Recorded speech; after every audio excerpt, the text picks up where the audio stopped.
नमस्कार बंधुरा दीपिकास ब्लग आपनादेर सकलके जानाई स्वागत। आबारो चले एलाम एकटा नतून ब्लग भिडियो निये। तो थाकबेन साराटा दिन कि करी सबटाई आपनादेर साथे शेयर करब। एखन এই 10টা বাজে, এখন থেকে আমি আমার ব্লগটা শুরু করলাম। তো সকালে অনেক কাজ, সকাল থেকে কাজ করতে করতে এই এখন শেষ হলো, ঘর মুছে সবে এলাম। তো ভাবলাম যে না ভিডিওটা শুরু করি।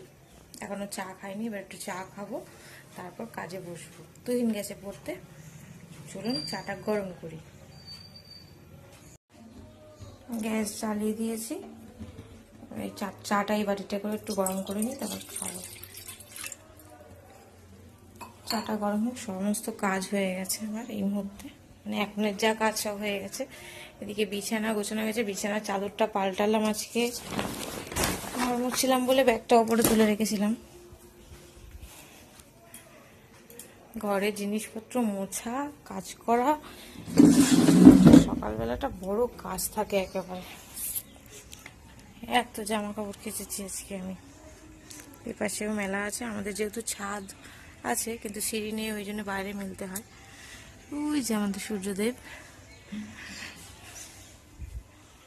এবার কাজে বসবো। কিছুটা গোল করে রেখেছিলাম কালকে, এবার বসতে হবে। চেয়ারটা নিয়ে নিই।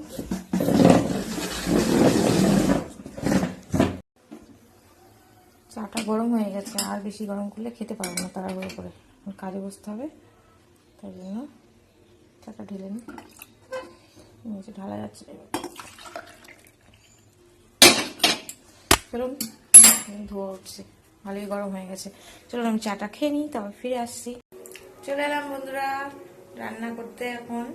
তো তারপরে তো অনেক টাইম চলে গেছে তখনের ভিডিওর পরে, কারণ আবার কাজ টাজ করছিলাম, করে টোরে এখন স্নান করে এসেছি রান্না করতে। একটা তরকারি বসিয়েও দিয়েছি, তো ভাবলাম এখন আর একটা রান্না করবো, সেটাই আপনাদেরকে দেখাবো। কাল হঠাৎ ফেসবুক ঘাঁটতে ঘাঁটতে দেখলাম একটা রান্নার ভিডিও এলো, তো রান্নাটা খুব ভালো লাগলো। রান্নার উপকরণগুলো আমার ঘরেতে রয়েছে, ওইখানে বানিয়ে নিই আজকে বেশি ঝামেলা নেই রান্নার। ডিম ভেজে তরকারি করছি, আর এই বেগুন দিয়ে রেসিপিটা বানাবো। তো চলুন দেখাই আপনাদের কিভাবে বানাবো। এই যে এখানে গোল গোল করে বেগুন কেটে নিয়েছি, এখানে নুন, হলুদ আর অল্প একটু চিনি আর লঙ্কার গুঁড়ো মাখিয়ে বেগুনটাকে ভেজে নিতে হবে। তো চলুন এটাই করবো। এটা মাখিয়ে কিছুক্ষণ 5 মিনিট রেখে দিই, ওই তরকারিটা আমার হয়ে যাক।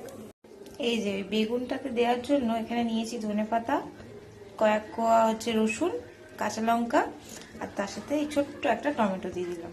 এটা পেস্ট করে নেব। এই যে সরষের তেল গরম হয়ে গেছে, এর মধ্যে প্রত্যেকটা বেগুন ভেজে নেব। অনেকগুলো বেগুন তো, এই যে এখানে রয়েছে কটা, এই 5টা দিয়ে দিয়েছি। অল্প অল্প করে দুবার করে ভেজে নিয়ে দেবো বেগুনটা। কারণ এই পিটোপিট করে বেগুনগুলো ভেজে নেব লাল লাল করে। এই যে সব বেগুনগুলো ভেজে নিয়েছি একদম লাল লাল করে।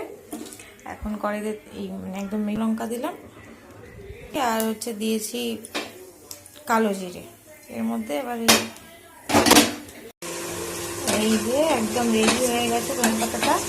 এবার এর মধ্যে দিয়ে দেবো এক এক করে বেগুনগুলো।